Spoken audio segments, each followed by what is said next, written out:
Hello বন্ধুরা, welcome back to my channel. তো দেখতেই পাচ্ছি আমি সকাল সকাল স্নান টান করে রেডি হয়ে গেছি। আজকে খাওয়া দাওয়া বন্ধ। সকালবেলায় লাল চা খাওয়া হয়েছে সবার। আজকে বাড়ির ভাত রান্না করব, যেহেতু অনেক লোকজন আসে বাড়ির ভাত খেতে। তো আমি রাত্রেবেলাতেই দেখেছিলে সব সবজি টবজি মোটামুটি কেটে রেখে দিয়েছিলাম। তো তার মধ্যে হলো গিয়ে আমি ভাতটাকে একদিকে বসিয়ে দিয়েছিলাম, আর বড় উনানটা বাবাকে বলেছিলাম লাগিয়ে দিতে। হ্যাঁ, আর আমার ওই যে পুচকি শ্রেয়সী শরীর আর খারাপ আমার এই ১ মা বছর এদিকে করিনি। শাক বাছছে। এই ১ বছরে আমার শ্রেয়সীও যেন হেল্প ৫০০টা করছে আমার সাবস্ক্রাইবার মাকে। কমিয়ে দিয়েছে। তো আমি আলুগুলো কষাতে কষাতে তেলে ভাজতে ভাজতে আলু সবজি টবজি ভাজছিলাম। তো তখন আমার মাসি আসলো। মাসি এসে বললো যে যা, তোকে করতে হবে না, আমি করে দিচ্ছি, তুই হলো গিয়ে আমাকে একটু হেল্প কর। তো মাসি বলেছিল আর আমি বলছিলাম মাসিকে। তো তার মধ্যে রান্না বান্নাটা কমপ্লিট হয়ে গেছিলো। আর আমি সাইডে করে নিয়েছি, যেহেতু ঠাকুরটাকে এখন নতুন ঠাকুরটাকে বরণ করে দিই।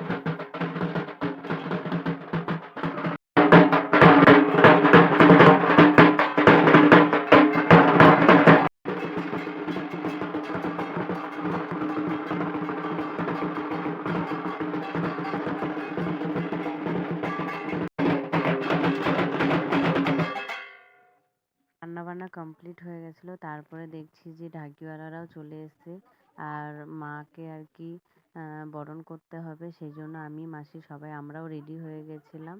তো জিজ্ঞেস করে নেওয়া হচ্ছে আর কি যে কেমনভাবে কি করতে হবে না করতে হবে। তো বাইরে বরণ ডালাটা রেডি করে নিচ্ছে বৌদি। ওই বৌদি যেহেতু পুজোর দিকটাতে সামলায় মায়ের সাথে, আর লোকজন আসলে পরে আমি ঘরের দিকটা সামলাই। তো এই যে সবাই মিলে আর কি ঠাকুরটাকে বের করছে।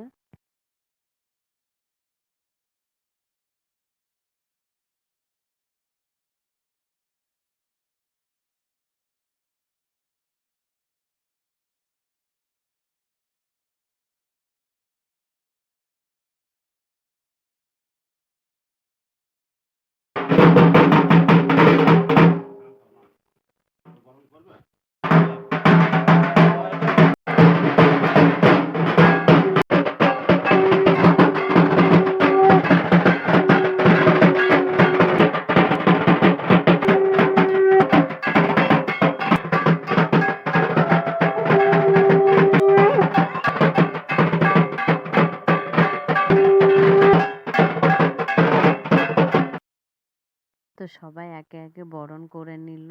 তো ৫ জন করে, ৭টা ৯টা, তো ৫ জন ছিল তাই ৫ জন করে নিয়েছে। তো সবাই করে নিল, আমিও একটু একটু করে নিলাম। আর ভিডিওটা আমি অনেক ফাস্ট করেছি, যেহেতু নাহলে অনেক বড় হয়ে যেত। তো আমি আর কি ২ বছর ধরে করছি বরণ। আমি শিখে গেছি, আগে পারতাম না। তবে আমাকে সবার দেখে দেখে হয় না, আস্তে আস্তে সব কিছু শেখে। সবাই তো আর একবারে সব কিছু পারে না। তো যাই হোক, এই হলো ব্যাপার। তো এই ঠাকুরটা যাওয়ার পরে আবার নতুন ঠাকুরটা আসবে। তো সেটাকেও বরণ করতে হবে। তার জন্য আমি সকাল থেকে কিছু খাইনি, কেউই কিছু খাইনি, না খেয়ে আছে। যে একবারে নতুন ঠাকুরকেও বরণ টরণ করে তখন খাওয়ানো হবে, খাওয়া দাওয়া হবে আর কি। তো তোমরা দেখো এই ভিডিওটা, আর লাইক কমেন্ট শেয়ার করো। আর আমাদের বাড়ির পুজোতে সবাই তোমরা এসো। যাদের যাদের বাড়ি আমাদের বাড়ির কাছে, বা যারা আমাকে চেনো জানো, তারা সবাই এসো, তোমাদের সবাইকে নিমন্ত্রণ করলাম। আর ভিডিওটা যদি ভালো লেগে থাকে তো একটা লাইক দিও। আর এত হাওয়া দিচ্ছিল যে বারবার করে নিভে যাচ্ছিল প্রদীপটা, আর আমার ভাই বারবার জ্বালানোর চেষ্টা করছে। তো যাই হোক, ফাইনালি একটু জ্বালিয়েও ছিল, তারপর আবার নিভেও গেছে।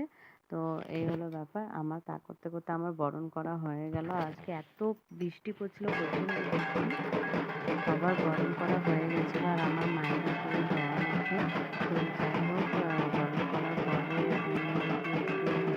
কী বলবো আমি ঠিক জানি না।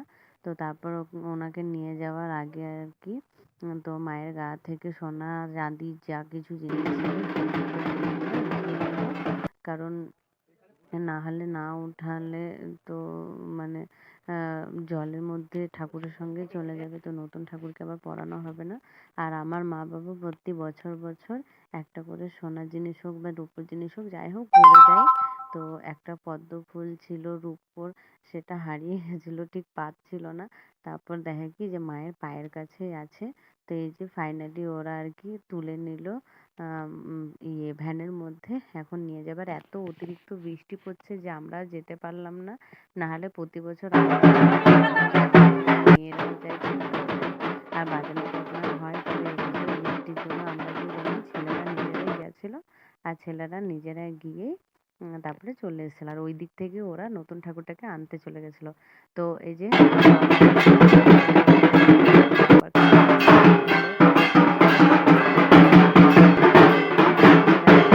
জন্য রেডি হয়ে গেছে, তো দেখতেই পাচ্ছ। আর ওই যে ঘটগুলো হয় না, সেই ঘটগুলোকে আর কি আমার বাবা এবারে নিতে পারবে না, যেহেতু আমার ঠাকুমা মারা গেছিল। তো বলেছিল পুজো বন্ধ দেওয়া যাবে না, কাউকে দিয়ে নিতে হবে।